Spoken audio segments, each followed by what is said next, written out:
स्वागत है आपका हमारे शुभम सुंदरम चैनल में। वीडियो शुरू करने से पहले आपसे निवेदन है कि हमारे चैनल को सब्सक्राइब जरूर करें। धन्यवाद।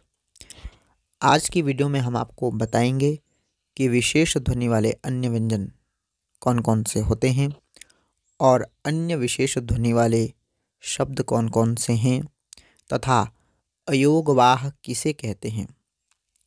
तो ये सब जानने के लिए आप हमारे साथ वीडियो के अंत तक बने रहिए। धन्यवाद। तो सबसे पहले हम ये जान लेते हैं कि विशेष ध्वनि वाले अन्य व्यंजन किसे कहा जाता है। जैसा कि मैंने आपको बताया था कि वर्ण दो प्रकार के होते हैं, स्वर तथा व्यंजन। स्वर होते हैं अ आ आदि और व्यंजन होते हैं क से लेकर के श स ह। तो इसी प्रकार से जो व्यंजन होते हैं वह भी कई प्रकार के होते हैं। कुछ संयुक्त व्यंजन होते हैं, कुछ संयुक्ताक्षर होते हैं, लेकिन कुछ विशेष ध्वनि वाले भी अन्य व्यंजन होते हैं। तो आज हम जानेंगे कि विशेष ध्वनि वाले अन्य व्यंजन कौन कौन से होते हैं। जैसे कि व्यंजन तो आपको पता ही है कि क ख ग घ घ च छ ज झ झ ञ, जो भी कवर्ग चवर्ग टवर्ग तवर्ग पवर्ग, इन वर्गों में जितने भी वर्ण आते हैं और श स ह य र ल व, इन वर्णों को व्यंजन वर्ण कहते हैं। लेकिन कुछ विशेष ध्वनि वाले अन्य व्यंजन भी होते हैं। तो आइए उनके बारे में जानते हैं कि वो कौन कौन से होते हैं। पहले आपके सामने प्रश्न आता है कि विशेष ध्वनि वाले अन्य व्यंजन किसे कहते हैं। तब आपको उसकी परिभाषा जाननी होती है कि उसकी परिभाषा क्या है। तो आपको हमेशा ये परिभाषा याद रखनी है। ड और ढ अन्य व्यंजनों की श्रेणी में आते हैं। इन्हें विशेष ध्वनि वाले अन्य व्यंजन भी कहा जाता है। ड और ढ ये दो अन्य व्यंजनों की श्रेणी में आते हैं।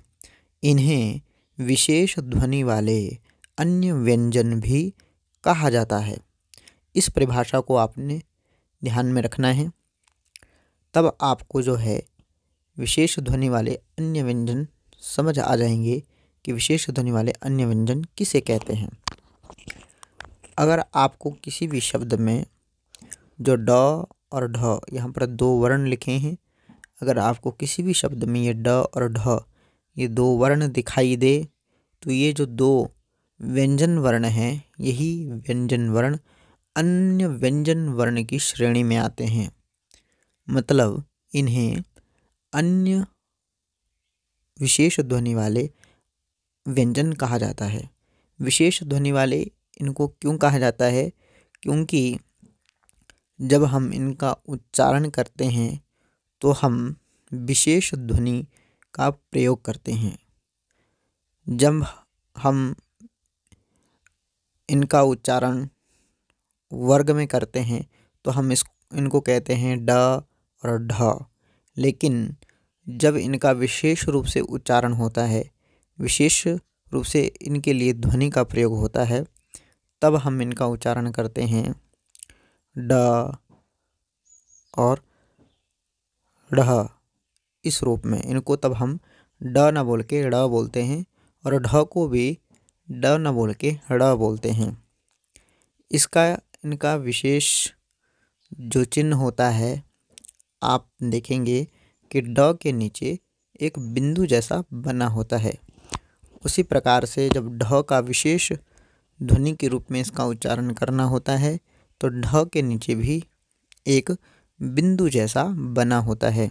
तो आपको यही ध्यान रखना है, जब भी आपको किसी शब्द में ड के नीचे कोई बिंदु दिखाई दे तो आपको ये समझना है कि इसका विशेष रूप से उच्चारण किया जाएगा। और इसी प्रकार जब आपको ढ के नीचे किसी प्रकार का कोई बिंदु दिखाई दे तो आपको यही ध्यान रखना है कि ढ का ढ उच्चारण ना होके ड़ उच्चारण होगा, अर्थात इसमें विशेष ध्वनि का प्रयोग होगा। तो इस परिभाषा को आपने हमेशा ध्यान रखना है। आइए जैसे कि हम उदाहरण से समझते हैं। जैसे कि यहाँ पर दो वर्ण मैंने आपको बताए, ड और ढ। ये दो वर्ण अन्य विशेष ध्वनि वाले व्यंजन में आते हैं। तो आपको जैसा कि मैंने बताया था कि व्यंजन 33 होते हैं, लेकिन 33 में से ये दो व्यंजन ड और ढ, ये दो व्यंजन अन्य विशेष ध्वनि वाले शब्दों में आते हैं। और कब आते हैं? जब इनके नीचे एक बिंदु की मात्रा लगी हो। जब इनके नीचे बिंदु का चिन्ह लगा हो तो आपको यह विशेष ध्यान रखना है कि यह विशेष ध्वनि वाला शब्द है और इसका उच्चारण ड न होके ड़ होगा। इसी प्रकार से जब ढ जो यह वर्ण है, इस व्यंजन वर्ण के नीचे अगर बिंदु लगा होगा तो भी आपने हमेशा ध्यान देना है कि ढ का उच्चारण उस समय ढ नहीं होगा, उसको हम ड़ इस प्रकार से बोलेंगे। जैसे कि आप उदाहरण से देख सकते हैं। सबसे पहले हम ड पे आते हैं। तो ड का यहाँ पर शब्द है सड़क। तो आप देख सकते हैं जो ये सड़क शब्द है, इस सड़क शब्द में जो ड है, उस ड के नीचे बिंदु का चिन्ह लगा हुआ है। यह जो बिंदु है, यह संकेत दे रहा है कि यह विशेष ध्वनि वाला अन्य व्यंजन है, अर्थात इसको उच्चारण करने में हमें विशेष ध्वनि का प्रयोग करना होगा। जैसे कि सड़क, पेड़ और पहाड़। उसी प्रकार से जो ढ है, इसके उदाहरण देख लीजिए। जैसे कि यहाँ पर आप देख सकते हैं कढ़ाई। तो कढ़ाई में जो ढ है, उस ढ के नीचे जो बिंदु का चिन्ह लगा है, उस बिंदु का चिन्ह हमें यह संकेत देता है कि यह विशेष ध्वनि वाला व्यंजन है और इसका हमें विशेष रूप से उच्चारण करना है, अर्थात हम ढ को यहाँ पर ड़ बोलेंगे। जैसे कि कढ़ाई, पढ़ाई इत्यादि करके। तो ये थे इसके उदाहरण। आइए अब इसी प्रकार से हम कुछ अन्य विशेष ध्वनियाँ जैसे कि वर्ण और उनके चिन्ह, इसके बारे में भी जान लेते हैं। जैसा कि आपने अभी जाना कि जो व्यंजन वर्ण हैं, उन व्यंजन वर्णों में ड और ढ, जब इन दोनों वर्णों के नीचे बिंदु का चिन्ह लग जाए तो वह विशेष रूप से उनका उच्चारण होता है, अर्थात जब हम उनका उच्चारण करते हैं तो विशेष ध्वनि का प्रयोग करते हैं। यानी ड को ढ, ड को ढ़ और ढ को भी ड़ बोलते हैं। इसी प्रकार से कुछ अन्य विशेष ध्वनियाँ, इसके बारे में भी हम जान लेते हैं। उन वर्णों को भी जान लेते हैं और उनके चिन्हों को भी जान लेते हैं। वो कुछ अन्य विशेष ध्वनियाँ कौन कौन सी है और वो वर्ण कौन कौन से हैं और वो चिन्ह कौन कौन से हैं। आइए, हमारे सामने प्रश्न बनता है। अब यहाँ पर एक प्रश्न बनता है कि कुछ अन्य विशेष ध्वनियाँ, वर्ण और चिन्ह किसे कहते हैं। तो इसका उत्तर परिभाषा के रूप में आपको याद रखना है कि यह अंग्रेजी की ध्वनि है, इसका चिन्ह है। जैसे कि यहाँ पर डा लिखा है, इस डा के ऊपर जो यह चिन्ह बना है, यही इसका चिन्ह है। इसका प्रयोग अंग्रेजी भाषा के शब्दों को लिखने के लिए किया जाता है। तो आपको हमेशा यह परिभाषा याद रखनी है। जो कुछ अन्य विशेष ध्वनियाँ, वर्ण और चिन्ह के बारे में यहाँ जो आपको बताया जा रहा है, यह है जो आप ब्रैकेट में डा देख रहे हैं, उस डा के ऊपर जो एक चिन्ह लगा हुआ है, इस चिन्ह को ही अन्य विशेष ध्वनि के रूप में माना जाता है। अर्थात जब किसी भी शब्द में किसी भी वर्ण के साथ यह चिन्ह लग जाता है अंग्रेजी भाषा में, तब इसका विशेष रूप से उच्चारण किया जाता है, अर्थात तब हम इसको ओ का उच्चारण करते हैं। ज़्यादातर इसका प्रयोग अंग्रेजी भाषा में किया जाता है। जैसे कि आप देख सकते हैं कि यहाँ पर जो डा है, डा के ऊपर यह चिन्ह लगा हुआ है, अर्थात यह जो चिन्ह है, इस चिन्ह का विशेष ध्वनि के रूप में उच्चारण किया जाएगा, अर्थात हम इसको डो, डॉक्टर ऐसे करके हम इसका उच्चारण करते हैं। और आपको ये ध्यान रखना है कि इसका हिंदी भाषा में प्रयोग नहीं होता है, इसका प्रयोग अंग्रेजी भाषा में होता है। जैसे कि आप यहाँ पर उदाहरण से समझ सकते हैं। उदाहरण में कुछ यहाँ शब्द लिखे गए हैं, जैसे कि डॉक्टर, कॉफ़ी, हॉकी और कॉलेज। अब यहाँ पर देख सकते हैं कि यहाँ ओ की मात्रा नहीं लगी है। डॉक्टर शब्द में आप देखेंगे यहाँ पर ओ की मात्रा नहीं लगी है, लेकिन फिर भी जब हम इसका उच्चारण करते हैं तो हम इसको कहते हैं डॉक्टर। इसी प्रकार से जो कॉफ़ी शब्द है, इसमें भी ओ की मात्रा नहीं लगी है, फिर भी हम इसे बोलते हैं कॉफ़ी। और इसी प्रकार से जो हॉकी शब्द यहाँ पर लिखा है, इसमें भी ओ की मात्रा नहीं है, फिर भी हम इसको हॉकी बोलते हैं। कॉलेज, कॉलेज में आप देख सकते हैं कि ओ की मात्रा नहीं है, फिर भी हम इसे कॉलेज बोलते हैं। अर्थात डॉक्टर के ऊपर जो यह चिन्ह लगा है, यह चिन्ह ही अन्य विशेष ध्वनि वाला चिन्ह है, तो हम इसको अन्य विशेष ध्वनि का रूप देते हैं, अर्थात हम इसको डॉक्टर इस प्रकार से उच्चारण करेंगे। ऐसे ही कॉफ़ी में भी आप देख सकते हैं, का के ऊपर जो चिन्ह लगा है, यह अन्य विशेष ध्वनि वाला चिन्ह है, अर्थात इसका उच्चारण हम विशेष रूप से करेंगे, जैसे कि कॉफ़ी।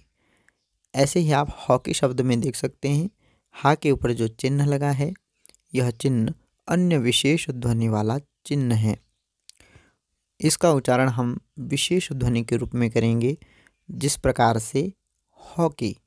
ऐसे ही कॉलेज में आप का के ऊपर जो चिन्ह देख रहे हैं, इसका भी हम विशेष ध्वनि के रूप में उच्चारण करेंगे, जैसे कि college. Doctor, coffee, hockey, college. तो यही था आपका अन्य विशेष ध्वनि वाला चिन्ह। आइए अब हम अयोगवाह के बारे में जानते हैं कि अयोगवाह किसे कहते हैं। अयोगवाह कौन कौन से होते हैं, अयोगवाह किसे कहते हैं, यह भी हमें जानना जरूरी है। जब हम हिंदी भाषा लिखते हैं या बोलते हैं, तो लिखते या बोलते समय अयोगवाह का भी प्रयोग किया जाता है, और हमें अयोगवाह का ज्ञान होना आवश्यक है, क्योंकि एक अयोगवाह के गलत उच्चारण से शब्द का अर्थ बदल जाता है, और लिखते समय भी हमें इन अयोगवाह का विशेष रूप से ध्यान रखना होता है।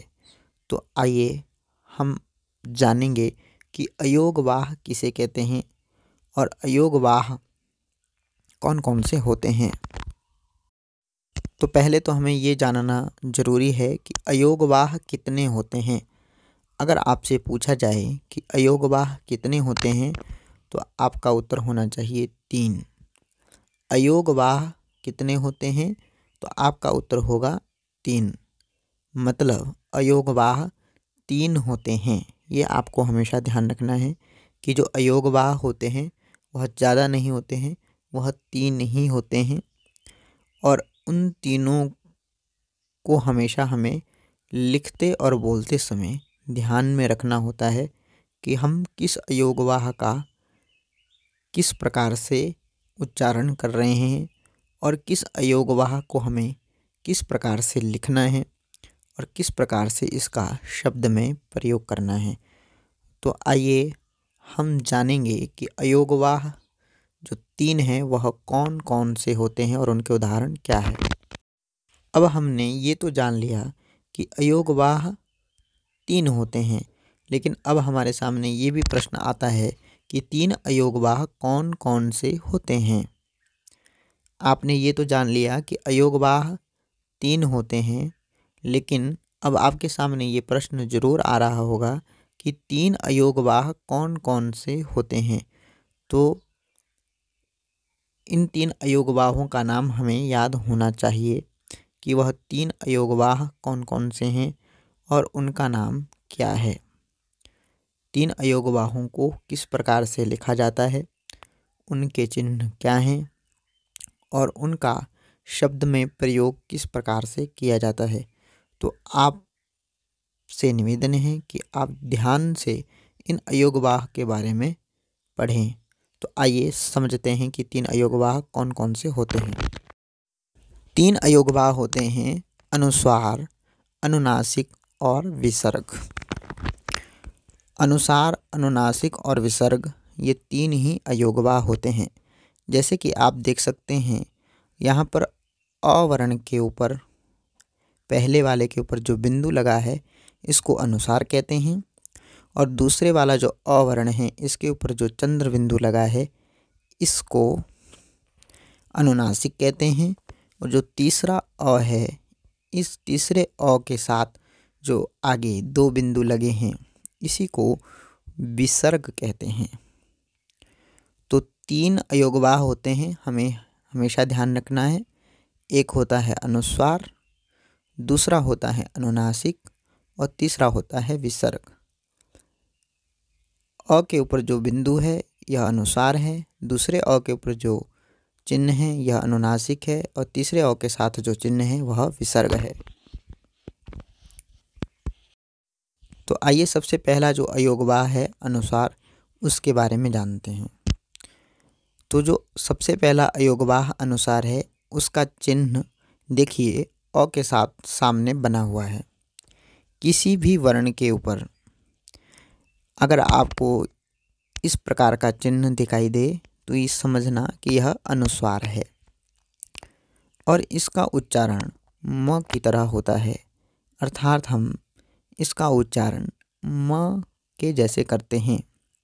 जैसे कि आप देख सकते हैं यहाँ अ के ऊपर यह जो बिंदु लगा है, जो चिन्ह लगा है इसको कहते हैं अनुस्वार, और इसका उच्चारण हम करेंगे म की तरह, यानी जब हम इसका उच्चारण करेंगे तो कहेंगे अम। तो इस प्रकार से इसका उच्चारण किया जाता है। आइए उदाहरण से समझते हैं। जैसे कि आप देख सकते हैं यहाँ पर र के ऊपर बिंदु लगा है तो हम कहेंगे रम, और जिसका शब्द है यहाँ पर रंग। प के साथ बिंदु जब इसका लगा है तो इसको कहेंगे पम। तो जैसे कि यहाँ पर शब्द है पंख। त के ऊपर जो बिंदु लगा है इसको कहेंगे हम तम। तो देखिए आप देख सकते हैं यहाँ पर शब्द है पतंग। ऐसे ही ब के साथ जो यहाँ पर बिंदु लगा है इसको हम अम कहेंगे, जैसे कि बंदर। ठीक है, तो आपको हमेशा ध्यान रखना है इस बिंदु को म की तरह हल्का सा उच्चारण किया जाता है। जैसे र के ऊपर लगा है तो रंग, प के ऊपर लगा है तो पंख, त के ऊपर लगा है तो पतंग और ब के ऊपर लगा है तो बंदर। ठीक है, तो इसका थोड़ा सा उच्चारण हम नासिका यानी नाक से करते हैं। तो आइए आगे देखते हैं। तो आइए हम उन शब्दों को देख लेते हैं कि उनका वर्ण विच्छेद किस प्रकार से किया जाता है। अम मात्रा वाले कुछ यहाँ शब्द है, आइए इसको देखते हैं। जैसे कि रंग है, तो रंग शब्द को जब हम अलग करेंगे तो कैसे होगा, र जमा अम जमा ग रंग।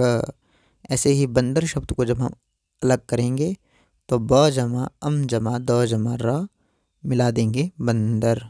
इसी प्रकार से पतंग शब्द को जब हम अलग अलग करेंगे तो प जमा त जमा अम जमा ग पतंग। तो इस प्रकार से इनका उच्चारण किया जाता है। तो आपको किसी भी शब्द के साथ अगर आपको यह जो रंग के ऊपर जो बिंदु लगा है इसका उच्चारण आपको हमेशा म की तरह करना होता है। जैसे कि रंग, जैसे कि बंदर, जैसे कि पतंग और जैसे कि कोई अन्य शब्द आपके सामने कोई भी आ जाए और उसके ऊपर अगर यह बिंदु लगा हुआ है तो आपको हमेशा इस चिन्ह को देख करके यही समझना है कि यह अनुसार का चिन्ह है और इसका हमको म की तरह उच्चारण करना है। तो ये था आपका अनुसार अयोगवाह। ठीक है, तो जैसा कि मैंने आपको बताया कि अयोगवाह कितने प्रकार के होते हैं, 3 प्रकार के होते हैं, अनुस्वार, विसर्ग और अनुनासिक। तो सबसे पहला जो अयोगवाह है वह है अनुस्वार, जिसका चिन्ह मैंने आपको बताया कि किसी भी वर्ण के ऊपर बिंदु लगा हो तो वह इसका चिन्ह है और इसका उच्चारण म होता है। आइए अब हम जो दूसरा अयोगवाह है अनुनासिक, उसके बारे में जान लेते हैं। अनुनासिक का चिन्ह होता है चंद्र बिंदु। जैसे कि आप सामने एक चिन्ह देख रहे होंगे, यह जो चिन्ह है इस चिन्ह को कहते हैं चंद्र बिंदु। चंद्र बिंदु इसका इसलिए भी नाम रखा गया है क्योंकि आप देख रहे होंगे, क्योंकि ये थोड़ा सा चांद की तरह लगता है। आपने रात्रि में कभी ऐसा चांद का दृश्य देखा होगा, तो ये थोड़ा सा चांद की तरह लगता है, तो इसको हम चंद्र बिंदु भी कहते हैं। तो यह जो चंद्र बिंदु है इसी को ही हम अनुनासिक कहते हैं, जो दूसरा अयोगवाह माना जाता है। तो इसका उच्चारण किस प्रकार से होगा, इसका उच्चारण भी हम थोड़ा सा नासिका के सहारे से करते हैं। जैसे कि आप यहाँ पर देख सकते हैं, यहाँ पर 3 शब्द हैं, माँ, चांद और हंस। तो आपको हमेशा यह ध्यान रखना है कि जहाँ पर जिस शब्द के साथ चंद्र बिंदु लगेगा वहाँ पर आपको अनुसार नहीं लगाना है। आपको हमेशा वहाँ पर चंद्र बिंदु ही लगाना है। अगर आप उसके साथ अनुसार लगाते हैं तो वह गलत हो जाता है। जैसे यहाँ पर माँ के ऊपर जो चंद्र बिंदु लगा है तो यह शब्द सही है, लेकिन जहाँ पर अनुसार वाला लगा है वह गलत है। इसी प्रकार से चांद के ऊपर जो चंद्र बिंदु लगा है वह सही है, और जहाँ चांद के ऊपर अनुसार वाला चिन्ह लगा है वह गलत है। इसी प्रकार हंस के ऊपर जो चिन्ह लगा है वह सही है, और हंस के ऊपर जहाँ अनुसार का चिन्ह लगा है वह गलत है। तो इसका उच्चारण इस प्रकार से होगा, जैसे कि माँ, चांद, हंस। तो थोड़ा सा इसका उच्चारण नाक के सहारे से होता है। अगर हम लिखते समय चंद्र बिंदु की जगह अगर अनुसार लगा देते हैं तो इसके अर्थ में बड़ा परिवर्तन हो जाता है। जैसे कि अगर आप यहाँ पर देख सकते हैं कि सबसे ऊपर जो हंस लिखा है, इस हंस के ऊपर अगर आपने चंद्र बिंदु लगाया तो इसका अर्थ होता है हंसना। और अगर आप देख सकते हैं दूसरे नंबर पर जो हंस लिखा है, इस पे अगर आप अनुसार का चिन्ह लगाते हैं तो इसका अर्थ हो जाता है एक पक्षी विशेष, अर्थात एक पक्षी को भी हम हंस बोलते हैं।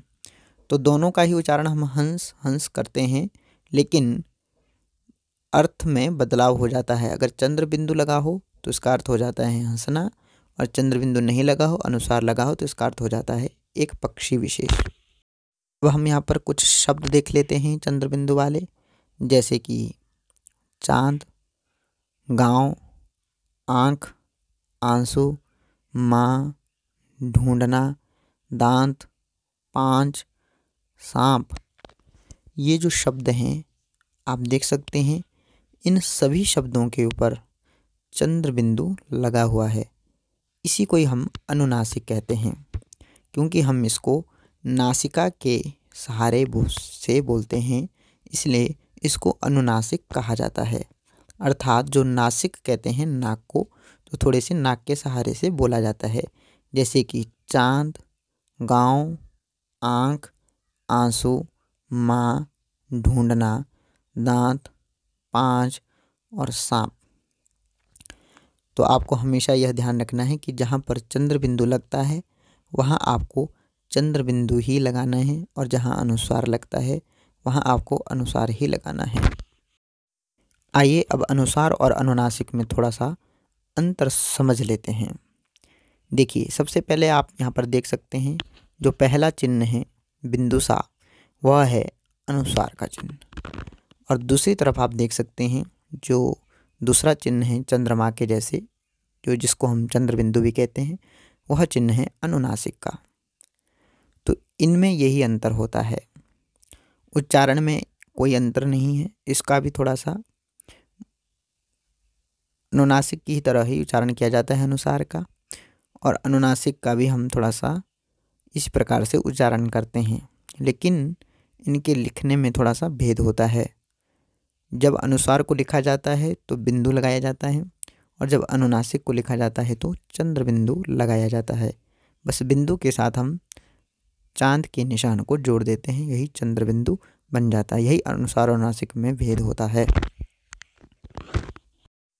आइए अब हम तीसरा जो अयोगवाह होता है विसर्ग, उसके बारे में भी जान लेते हैं कि विसर्ग किसे कहते हैं। जैसा कि अभी आपको बताया गया कि अयोगवाह 3 होते हैं, अनुसार, अनुनासिक और विसर्ग। तो अनुसार के बारे में भी आपने जान लिया कि अनुसार किसे कहते हैं, उसका चिन्ह क्या है और किस प्रकार से उसका उच्चारण होता है। उसी प्रकार अनुनासिक के बारे में भी जाना। अब हम विसर्ग के बारे में भी जानेंगे कि विसर्ग किसे कहते हैं और इसका चिन्ह क्या है और इसका उच्चारण किस प्रकार से होता है। तो यह जो विसर्ग है यह अयोगवाह में से तीसरा माना जाता है, तीसरा अयोगवाह माना जाता है, और विसर्ग का विशेष रूप से संस्कृत में ज़्यादा प्रयोग होता है। तो आप यहाँ पर यह 2 चिन्ह देख रहे हैं, ये जो 2 चिन्ह हैं इसी चिन्ह को हम विसर्ग कहते हैं। इस चिन्ह का नाम है विसर्ग, और इस चिन्ह का उच्चारण हम आधे ह के समान करते हैं। जब हम इस चिन्ह का उच्चारण करेंगे, जब हम इस चिन्ह को बोलेंगे तो इसको हम आधे ह के तरह बोलेंगे, और इसी को हम विसर्ग कहते हैं। जैसा कि अभी आपने देखा कि अनुस्वार का भी एक अपना चिन्ह था बिंदु की तरह, और अनुनासिक का भी एक अपना चिन्ह था चंद्र बिंदु की तरह। उसी प्रकार से विसर्ग का भी चिन्ह है। यहाँ पर जो आप देख रहे हैं ये 2 बिंदु, यह विसर्ग के चिन्ह हैं। तो आपको किसी भी वर्ण के आगे अगर ये 2 चिन्ह दिखाई दे तो समझना यह चिन्ह विसर्ग के हैं, और इनका उच्चारण ह की तरह होता है। यह भी आपने विशेष ध्यान रखना है। जैसे आप समझ सकते हैं, यहाँ पर कुछ शब्द हैं जैसे कि अतः, प्रातः, प्रायः, पूर्णतः। अब आप देख सकते हैं जो यहाँ पर अतः शब्द है, यहाँ पर अत के बाद मतलब त के बाद यहाँ पर जो यह चिन्ह लगा है इसी को हम विसर्ग कहते हैं। और जैसा कि हमने आपको बताया कि इसका उच्चारण ह की तरह होता है तो हम कहेंगे अतः। ऐसे ही प्रात शब्द में जो 2 चिन्ह लगे हैं इसको हम विसर्ग कहेंगे, और इसका उच्चारण आधे ह की तरह होगा जैसे कि प्रातः। ऐसे ही प्राय शब्द में जो यह चिन्ह लगा हुआ है इसको हम विसर्ग कहेंगे, इसका उच्चारण भी आधे ह की तरह होगा जैसे कि प्रायः। ऐसे ही पूर्णतः शब्द में जो चिन्ह लगे हुए हैं इसको विसर्ग कहेंगे, और इसका उच्चारण भी आधे ह की तरह किया जाता है जैसे कि पूर्णतः। अब यहाँ पर आपको एक और बात ध्यान रखनी है कि इन शब्दों में विसर्ग की जगह ह नहीं लिखना चाहिए। जैसे कि उच्चारण तो हम इसका ह करते हैं, लेकिन विसर्ग की जगह हम इसको ह नहीं लिख सकते। अगर हम विसर्ग की जगह ह लिखते हैं तो यह गलत होता है। जैसे कि आप देख सकते हैं कि अतः के बाद अगर ह लिखा गया है तो यह गलत है, और अतः के बाद अगर विसर्ग का चिन्ह लगाया गया है तो ये सही है। ऐसे ही प्रातः के बाद जो ह लिखा गया है प्रातः, यह गलत है, और प्रातः के बाद जो ये चिन्ह लगाया गया है यह सही है। तो उच्चारण तो इसका आधे ह की तरह होता है, लेकिन इसको लिखा आधे ह की तरह नहीं जाता है। लिखने का जो इसका तरीका है वह है यह चिन्ह। इस चिन्ह को ही लिखा जाता है और इसका उच्चारण आधे ह की तरह किया जाता है जैसे कि अतः, प्रातः। तो यही आपको विशेष रूप से ध्यान रखना है, चिन्ह को हमेशा ध्यान रखना है। इसका विसर्ग का यही चिन्ह है, और किसी भी शब्द के साथ अगर आपको यह चिन्ह दिखाई दे तो यह विसर्ग का ही चिन्ह होता है और इसका आधे ह की तरह उच्चारण होता है। तो अधिकतर यह चिन्ह आपको संस्कृत में मिलता है, लेकिन हिंदी में भी यह चिन्ह मिलते हैं, जैसे कि अतः में है, प्रातः में है। तो ये दोनों शब्द जो है हिंदी के भी हैं और संस्कृत में भी प्रातः शब्द आता है। तो आपको यह ध्यान रखना है कि विसर्ग जो है इसका उच्चारण ह की तरह होता है और इसको हम ह की तरह ही बोलते हैं।